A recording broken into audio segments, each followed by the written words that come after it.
ఓజీయా సినిమాలు చేసే టైం ఉందంటారా? ఎలాగా మాట ఇచ్చాం కాబట్టి ముందు ఒక 3 నెలలు మీ కనీసం మీరు నన్ను తిట్టకూడదు, కనీసం ఒక్క రోడ్డు గుంతలు కూడా వేయలేదని తిట్టకూడదు కదా మీరు నన్ను. కనీసం గ్రామాలకి కొత్త రోడ్ల కంటే ముందు రోడ్లు గుంతలు పూడ్చి పాట్ హోల్స్ పూడ్చి మళ్ళీ మీరు తిట్టకూడదు కదా. నిన్ను ఎన్నుకుంటే మళ్ళీ నువ్వు వెళ్ళి ఓజీ చేస్తామని మనని క్యాజీ అంటే నేను ఏం చెప్పను.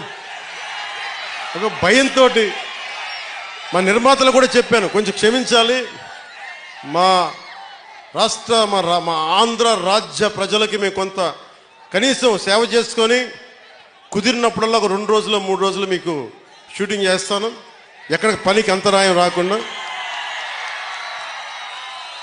ఓజీ చూద్దరు కానీ బాగుంటుంది.